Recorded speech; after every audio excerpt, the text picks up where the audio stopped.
할렐루야. 여러분, 오늘도 주님과 함께 기뻐하십시오. 성령 충만한 하루 되십시오.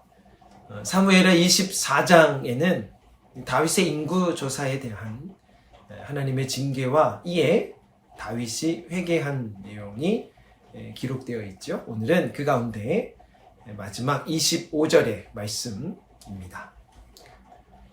그곳에서 여호와를 위하여 제단을 쌓고 번제와 화목제를 드렸더니 이에 여호와께서 그 땅을 위한 기도를 들으시매 이스라엘에게 내리는 재앙이 그쳤더라.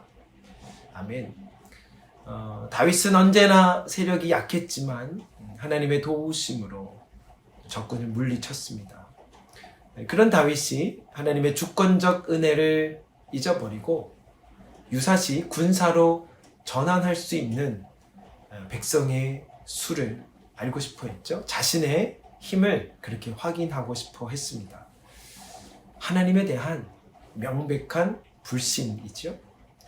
그 결과 하나님의 징계를 받게 되는데 7년 동안 기근이 임하는 것, 3개월 동안 원수에게 쫓겨 다니는 것, 3일간 이스라엘 전역에 전염병이 퍼지는 것, 이 세 가지 중 하나를 택하게 하셨어요. 다윗은 3일간 전염병을 선택했고 이렇게 해서 무려 7만 명의 백성들이 죽게 되었죠.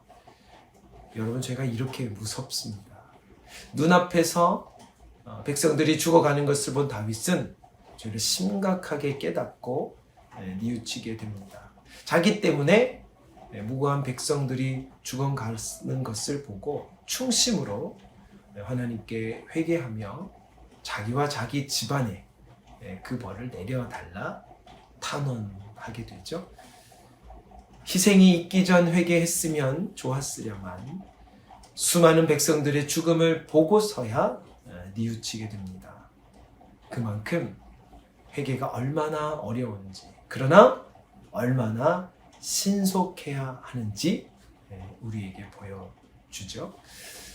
다윗은 하나님의 명령에 따라 이 아라우나 타작 마당으로 가서 제단을 쌓고 번제와 화목제를 드리게 되죠. 하나님의 진노를 거두기 위해 제단을 쌓는다는 다윗의 말을 듣고 아라우나는 돈을 받지 않고 땅은 물론 번제에 쓰일 재물까지 기꺼이 제공하려 했습니다. 그 성인을 받을 만도 한데 다윗은 값을 지불했지요. 이 참된 제사를 받으시는 하나님께서 다윗의 그 마음 또 그 제사를 흠양하시고 내리신 벌을 거두셨습니다. 이 제사를 드린 아라우나의 타작마당, 바로 이곳에 훗날 예루살렘 성전이 세워지게 되죠. 이 죄는 그냥 해결되지 않습니다. 이 다윗의 제사는 인간의 죄를 대속하기 위해 단번에 제물로 드려진 이 예수 그리스도의 십자가를 예표하는 것입니다. 사무엘 상하는 이렇게 끝을 맺죠.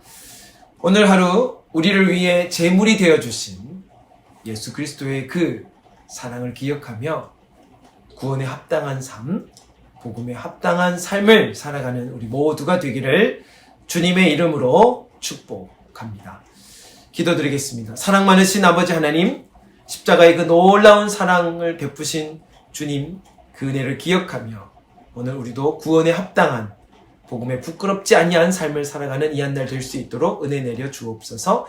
예수님의 이름으로 기도 올리옵나이다. 아멘.